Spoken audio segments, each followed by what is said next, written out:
An elementary school in Connecticut when a gunman walks into the building and opens fire, we believe, on a kindergarten class, leaving 26 people dead, including 18 children. An entire kindergarten class is unaccounted for at this time. The principal also reportedly killed in this unfolding tragedy, along with several other adults. It is the worst shooting tragedy ever in the state of Connecticut and the second worst in U.S. history. It all happened just after 9:30 a.m. Eastern Time at the Sandy Hook Elementary School in Newtown, Connecticut, just as the classes got underway. Fox News confirming that the shooter was a 20-year-old man with ties to the school. What they were, we cannot tell you. He was reportedly dressed in black combat gear with a military vest and reportedly had multiple guns, between 2 and 4 is what we believe at this hour. A SWAT team among the throngs of police to respond to the school. The FBI also on their way to the scene, at least as of an hour ago. They may be on scene now. All of this less than 2 weeks before Christmas and in the middle of Hanukkah. Here's Lieutenant Paul Vance of the Connecticut State Police Department moments ago. I will give you some very basic and brief information as we know it now, and we will set up regular press briefings as appropriate. Just after 9:30 this morning, Newtown Police received a 911 call for an emergency at the elementary school. Newtown PD, upon obtaining information as to the stature of the situation, contacted the Connecticut State Police and requested assistance from state police and surrounding local police departments. On and off duty troopers responded to the school, and with Newtown Police, immediately upon arrival, entered the school and began a complete active shooter search of the building. That included checking every door, every crack, every crevice, every portion of that school. Our main objective was to evacuate as quickly and efficiently as possible any and all students and faculty in the school. The entire school was searched. That was accomplished. A staging area was set up. The students and staff were put into that staging area, and soon thereafter the children and staff were reunited with their parents and their loved ones. There were several fatalities at the scene, both students and staff. There's no information relative to that that is being released at this time until we've made complete and proper notification. The shooter is deceased inside the building. There's a great deal of work that is undertaken immediately upon locating the shooter, and that is there's a great deal of search warrant activity, there's a great deal of law enforcement activity both in and out of state to ensure that we cover all the bases relative to that specific individual. Suffice it to say, the scene is secure. State Police Major Crime Squad, Newtown Police Department, Danbury State's Attorney, and many agencies are working together to answer all the questions surrounding exactly what happened. As Mr. Ochogrosso said, we will keep you briefed, we will keep you informed on a regular basis. We'll put everything out via our website and with these press conferences. And that was the last update we had. Rick Leventhal live at a park right near the school. Rick? And Megan, immediately after that, I asked the officer whether or not he had any information on a second shooter, a possible accomplice, someone who might be in custody and might be questioned at this time. He would not go into it. He said he couldn't address that, but as you heard, he did say the public was not in danger. So if they do have someone else they're questioning, that person is in custody, and that person has not been confirmed as being related to this shooting. What we can tell you is what we're hearing from other sources, which is the numbers, which are just horrific. 27 dead, apparently 18 of them children, and as you mentioned, an entire kindergarten class unaccounted for, and those classes run in size from 17 to 18 children. So what we're looking at here is the possibility that a gunman walked into this elementary school this morning and opened fire in a kindergarten class and killed every single student in that class, and then killed a number of teachers, and we're told the principal as well, before apparently killing himself. We know that the entire neighborhood in this town has been shut down. The entire neighborhood around Sandy Hook Elementary School has been shut down. Police are blocking the roads. As you heard, they've reunited parents with the children who were in the school, and there were more than 600 kids inside that school, or who attend that school on a daily basis. The neighborhood shut down, the school on lockdown. All of the rooms have now been searched, but there is a major crime scene that now must be processed. Bodies in the school, diagrams and photographs that must be taken and carefully mapped out before that scene will be cleared. So we're looking at a very lengthy process, perhaps days, Megan, and we are waiting for further updates from the police here at this park, very close to the school, but we can't get anywhere near it to bring you any more information about what's happening inside those walls. Rick, thank you. We're getting more information on the wires here in the studio, and none of it is good. Joining me now via Skype, Mark Fuhrman, who's a former LAPD homicide detective and a Fox News contributor. Mark, talk to us about how the police are supposed to process this crime scene. Well, as difficult as it is, Megan, these men and women have got to process the most horrendous scene where children are the recipient of adult violence, and it's tragic, but they have to go through it. So when you look at this scene, certainly now you have the homicide of 26 people and the suicide of 1. You have to process this scene. For the weapons, for the suspect, you have to look at, certainly we're talking about the weapons, so you have to know what casings from these semi-automatic weapons are on the floor, how many calibers are dealing with. You have to account for the weapons. I heard you report that there was a .223 supposedly used. If that is the case, then there would be rifle casings. What is that, Mark? On the floor. Well, it's an AR platform. Well, it's a caliber. It's just a caliber of a rifle round. It's most predominantly in a type of military, paramilitary platform. Most people generically call them assault weapons, but it is just a semi-automatic rifle. Sig Sauer does make a rifle such as that, as well as a pistol, a Glock. I am not sure that they make any platform other than pistols. I don't believe they do.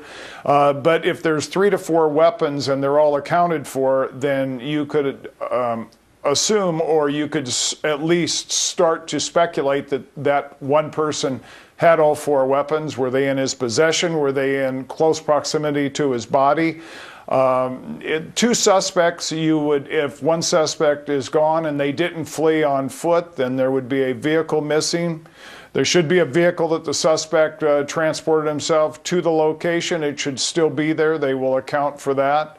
But the process of the scene is a homicide, and we don't know at a later time, is there a conspiracy to commit this act? What is the motive of this act? Does it pertain to involve other people that actually supplied this man with anything and they knew this act was actually going to take place? In other words, a conspiracy. So the investigation and the processing of the scene has to be done correctly, and it will take 2 to 3 days.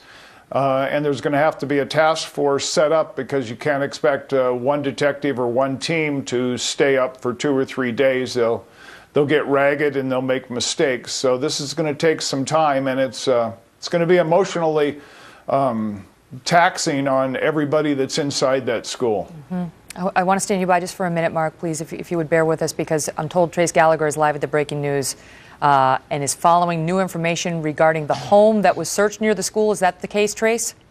And remember, Megan, we had talked about this home being searched, and we had no idea in what capacity the connection was to the possible school shooter in this. It may have been the person of interest. Well, now one of the locals, been kind of monitoring local news here, one of the locals is reporting that there was actually a body that was found inside that home in Newtown, and now they're investigating whether it might be, and again we say might be because none of this has been confirmed, the body of the mother of the shooter.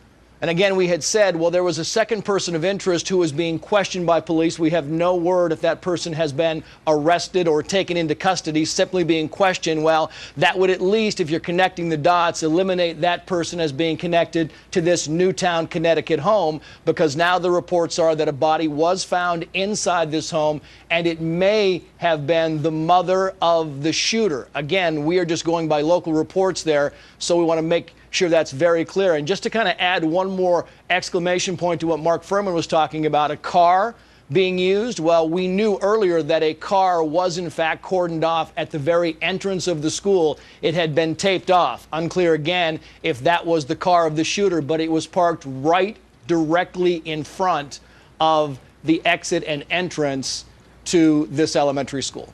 Megan. Trace, keep working your sources and the wires and bring us more information as you get. I want to go back to Mark Fuhrman and ask you, Mark, we've now confirmed that it was a 20-year-old shooter. We are getting information. There are reports about his identity. We are not going to go with that until we know for sure the identity of the shooter. But I want to ask you, Mark, we have confirmed that it's a 20-year-old man.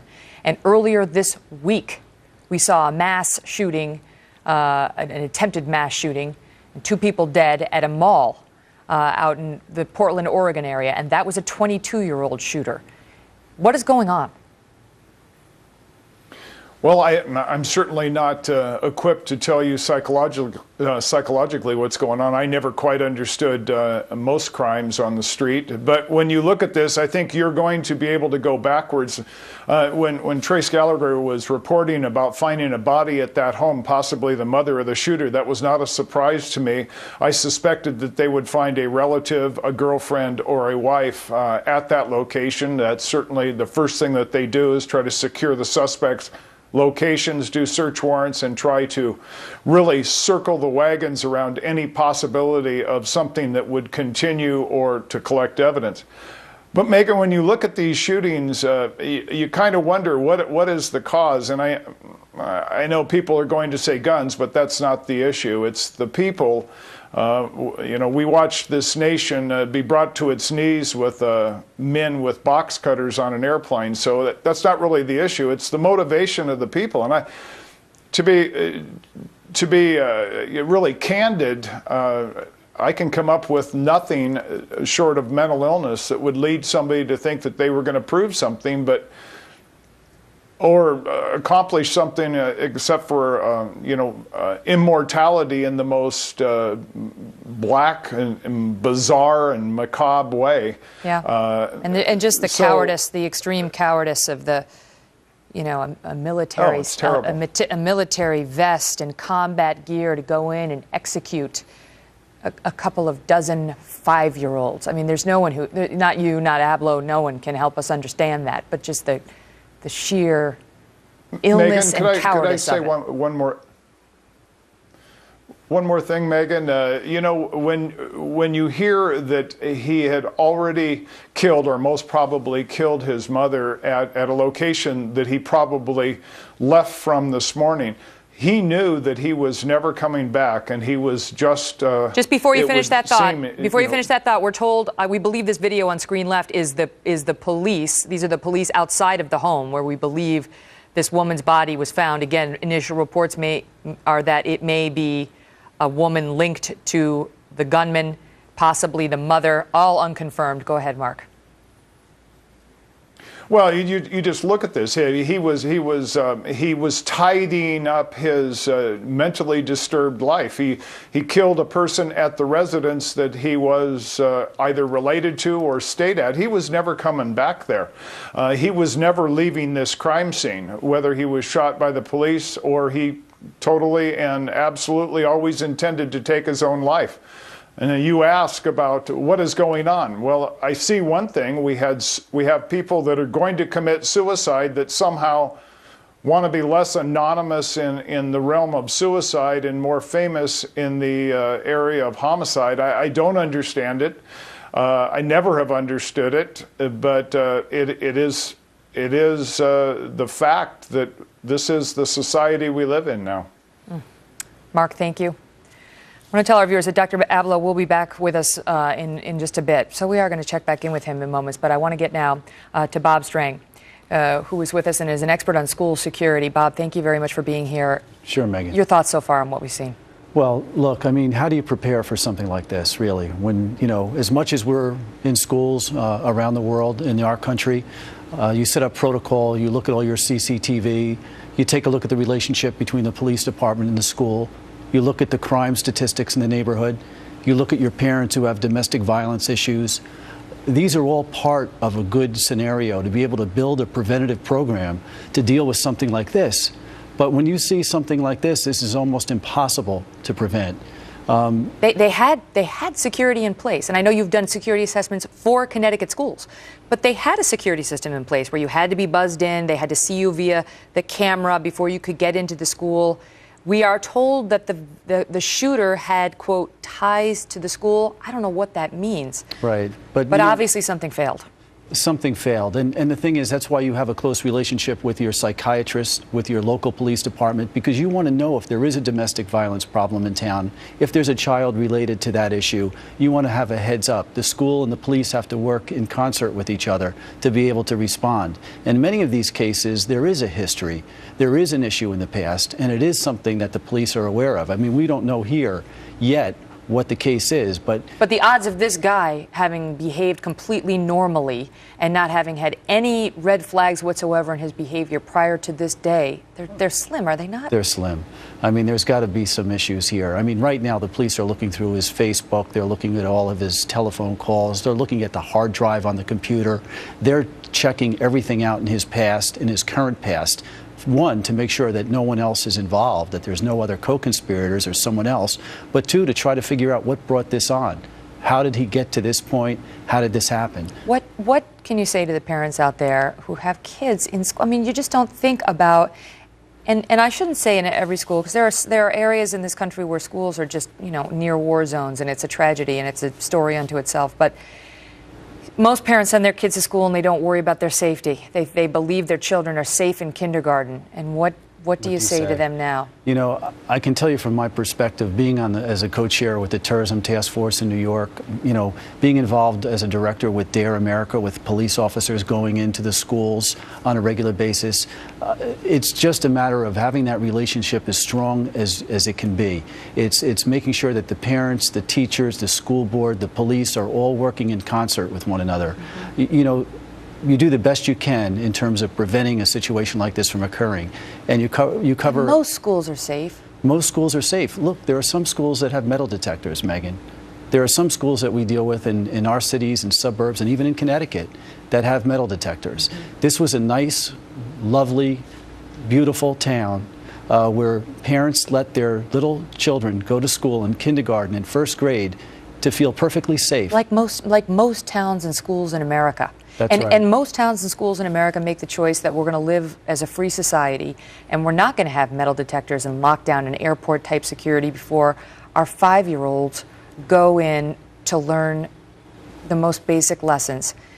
To learn to share. And so that's a decision we make, but you have to have some line of security. I mean, here, the days and weeks ahead will tell us what the failing was, and that's not a judgmental thing, that's a let's learn from it thing. But it appears that this guy was buzzed in when he shouldn't have been, or maybe piggybacked on somebody, or, you know, somehow found a way in. Do schools need to take this as an opportunity to revisit even the most basic security procedures they have in place? Yes, and I think that one of the failures that we have is that we tend to think that because we are in a safe neighborhood, because we can get out of the city and go to New Jersey or go to Long Island or Connecticut or anywhere across our country where we're away from the big cities and away from the big crime population, that we have a sense of security. And very often, those are the areas where you need more security, mm-hmm. because you don't have the police officer on the corner with a weapon to be able to shoot this guy. Mm-hmm. No one was around with a weapon fast enough to kill him. Do most schools have a security officer? Most schools always have a security officer from their local department who's assigned to the school. But an armed security officer? Right, but he's not in the school all day, because most of these small towns across our country maybe have 8, 10, 15 police officers. They hardly have enough part-time police officers to even do the DARE program, to go in and teach the kids about drugs and violence. So it's not as if you have a full-time police officer. You have the relationship, you know what's going on, you try to prevent these things by dealing with the kids. The kids sometimes in the DARE program will tell the DARE officer that their father is violent, their mother is violent, they have a brother or an uncle who's violent. You get information mm-hmm. by communicating with the kids. All of which could be potentially relevant in another situation. Right now, we don't know, but right now this is looking like it wasn't, contrary to some initial unconfirmed reports, the father of a student. I don't know, he was only 20, so, you know, we don't know. But if this was just some random shooting, you know, he has some ties to the elementary school, we don't know what they were. If it's some random shooting, I mean, how do you even go about foreseeing that and trying to plan against it? Yeah, it's hard. And, you know, that's why you do the best in terms of the CCTV, in terms of a system to let people into the school. You build perimeters outside the school so they can't drive in. And you take them seriously. I mean, you have to be vigilant about those. You do. It's right when your guard is down that something could happen. You know, this may change the way that we leave the schools. It may change the way that we go fly on an airplane. This may be what it took for schools to wake up and change the way they conduct security. You don't get near that school without going up through perimeter security, without showing identification, with a gate going up, getting the vehicle in. Well, one wonders how he got in. I mean, if he's dressed in combat gear and he's wearing a vest, you know, military-style vest, and he's got between 2 and 4 weapons, including possibly, you know, an AR-15, we don't know, but a .223 caliber rifle, no one's going to buzz him in if any of that is visible. So, Absolutely. I mean, it does raise a lot of questions. But, I mean, the point you make about the police is an interesting one. I mean, you know, I have 2 kids. Now I suddenly want to see an armed police officer in the school. I mean, now I never even thought about that prior to now. But, I mean, what would that take to have an armed police officer in every school? Unfortunately, I think we just saw it.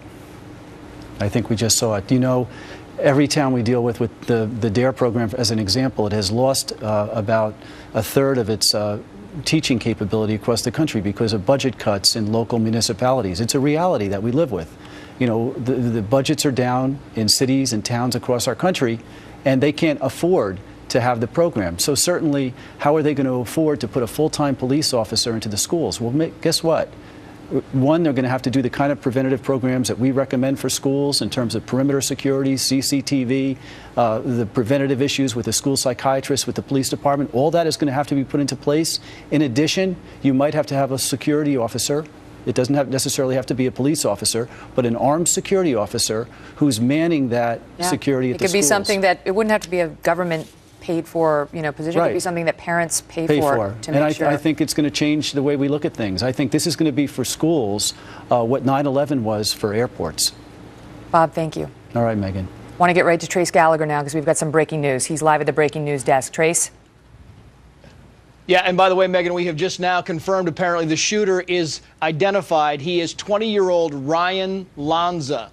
We are trying to figure out, we've got some pictures, we've got some identifications. We want to make sure we have the right guy before we actually put his picture up on the air. But 20-year-old Ryan Lanza is now the shooter, and apparently, according to other reports, he lived in Newtown, Connecticut, in Fairfield County, because the other reports were that police went to his home and reportedly found a body inside that home, that they are investigating the possibility the body may have been the mother of 20-year-old Ryan Lanza. You were talking earlier about the connection he had to the school. We do know that, in fact, you can see directly below me, this apparently is a picture of 20-year-old Ryan Lanza. You said earlier that he had a connection to the school. That was our understanding. That was the information we got, because the school at 9:30 goes into lockdown, and before you can get in the front door, you have to be buzzed in, and they can see from the camera exactly what you look like, and then you give them a reason why you want to come in. If this guy was buzzed in, it's unclear. Now we're being told, Megan, that this is Ryan Lanza is 24 years old. He's not 20 years old. This would change things. Remember, we were kind of figuring out, how would a 20-year-old have a connection to the school if he didn't work for the school in some capacity? Because if you're 20 years old, it's highly unlikely you would have a student that goes to the school. Well, now, if in fact this is correct, being 24 years old, that would change the whole dynamic. And maybe this was not someone who worked for or with the school. Maybe this was a parent of a student at the school. We're still trying to work all that out. But in any event, he was buzzed in through a new security system, which apparently was just put in place just a couple of weeks ago, but has been in place in much of Fairfield County for many years, where you cannot get in the front door unless you are given clearance by the school to get in that front door. As we get more information, Megan, we certainly will bring it to you. All right, just stand by with me for 1 minute, Trace, because I just want to update our viewers on the situation as we understand it at this hour. At Sandy Hook Elementary School in Newtown, Connecticut this morning, just after 9:30 a.m., we believe this man, 24-year-old Ryan Lanza, identified as, went into the school wearing combat gear, a full military-style vest, and had between 2 and 4 weapons, including a Glock and a semi-automatic 9mm, according to police. We believe he found his way into one of the kindergarten classrooms. We are told an entire kindergarten class remains unaccounted for. We have confirmed that 26 innocent victims are dead. 27 people are dead, if you include that gunman, Ryan Lanza. Again, that is the name that is being told to us right now. Of the 26 innocent victims, 18 are children. That is our information at this hour. There had been reports that over 100 shots were fired. We have not yet been able to confirm that. We don't know how many shots were fired. And the police say that the shooter is dead inside the classroom. We believe that the bodies of the victims remain inside the school, as well as the police continue to process the crime scene. And we are trying to get more information now on reports of a possible second suspect. Keep in mind, sometimes these things come down and they don't turn out to be anything, but we did learn earlier that there is a house near the school in which a body had been found, and there were early reports that this person may have been somehow related to Ryan Lanza. Perhaps his mother was some of the unconfirmed early reporting. Back to Trace now with more. And you're talking about more information about this shooter, Megan, and we have just read his Facebook page and matched the picture. And in fact, he is 24 years old. He lives in Hoboken, New Jersey. And you heard Rick Leventhal talking earlier about how the police were also searching a home in New Jersey and a home in Connecticut. Well, he's from Newtown, Connecticut. His mom lived in Newtown, Connecticut. He lives in Hoboken, New Jersey, which again makes the tie to the school even that much more tenuous. Was he a former student? What capacity does he have a connection to this elementary school, and why was he buzzed in? But that's the information we are now getting, is he's from Newtown, Connecticut, but he lives currently lived in Hoboken, New Jersey, and that's apparently why authorities are also in New Jersey searching a home there. So the puzzle is getting a little bit more pieced together, Megan. But as you mentioned, the other potential suspect or person of interest that police are now talking to, we have gotten very little more information about what role he may or may not have played in any of this. Trace, stand by. Continue to get more information. We'll come back to you as you have it. I want to go now to Tony Perkins, who we happen to be fortunate enough to have with us here in the studio today. He's the president of the Family Research Council. And what an important day for faith, and what a challenge to it for those families. Tony. Megan, no question, as a father of 5 kids, I can tell you my heart is broken for those families. And as a former police officer that has been at crime scenes before, I can only imagine the stress that these officers are going to have in processing this crime scene. You're absolutely right. In times like these, we see communities across the country turn to faith. Churches begin to open their doors. They reach out, and it's a part of the grieving process as this continues to unfold. Many people are going to be trying to make sense of this, and you can't. There's some things in life you simply cannot make sense out of, and this is one of those senseless acts of violence. And our team, our staff in Washington today, we're gathering even in this hour praying for these families up there, because most of us have kids, and every American is touched by a tragedy like this. And the Family Research Council was targeted not long ago by a madman who went in and shot the guard, and he's okay now. He's back to work. But you in a way have been the victim of violence. You've experienced violence. Dr. Abloh was on earlier talking about, the depravity that we're seeing now, and sort of this disconnection that some people just feel from society, whether it's because we've become so obsessed with online things and alternate realities and, gaming, whatever it is.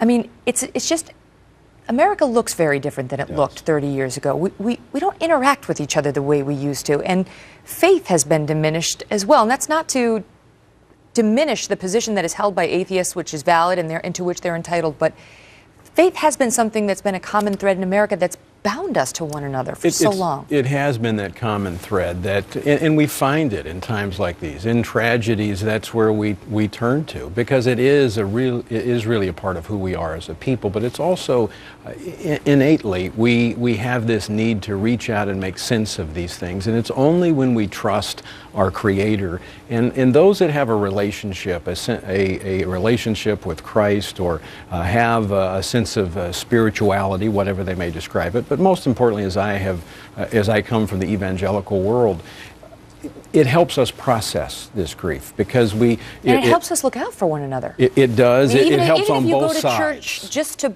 bind with the community, to have that shared experience.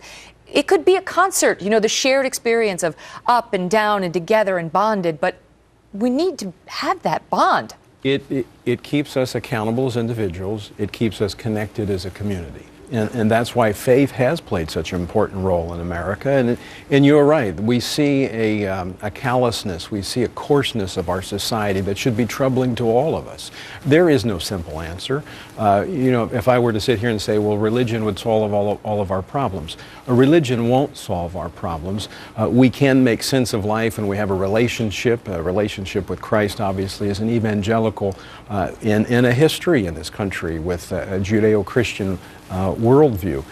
That makes sense for us individually, but as a society we've moved away from that, and it is important that we bring that back in and not exclude it from the public square, because it is a part of that accountability.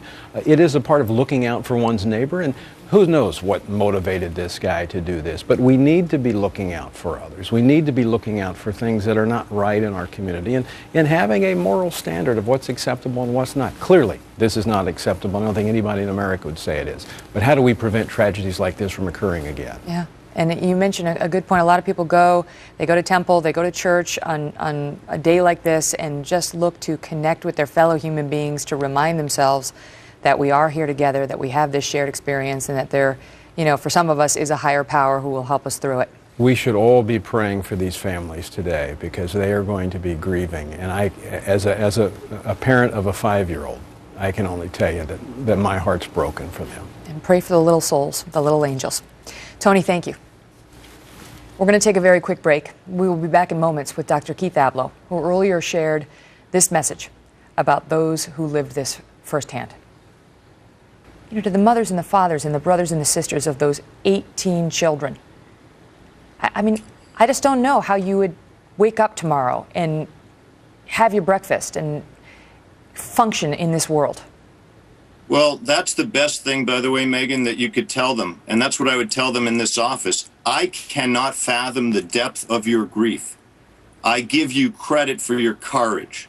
I think that somewhere out of your incredible wound could come extraordinary sensitivity, such that you would be an incredible gift to other people in life. And yet I hesitate to even ask that of you, knowing now how much you're suffering. And yet I know that that's possible for you. But I don't pretend to know everything you're feeling, and I invite you to tell me. Please tell me, because silence is the enemy of healing here.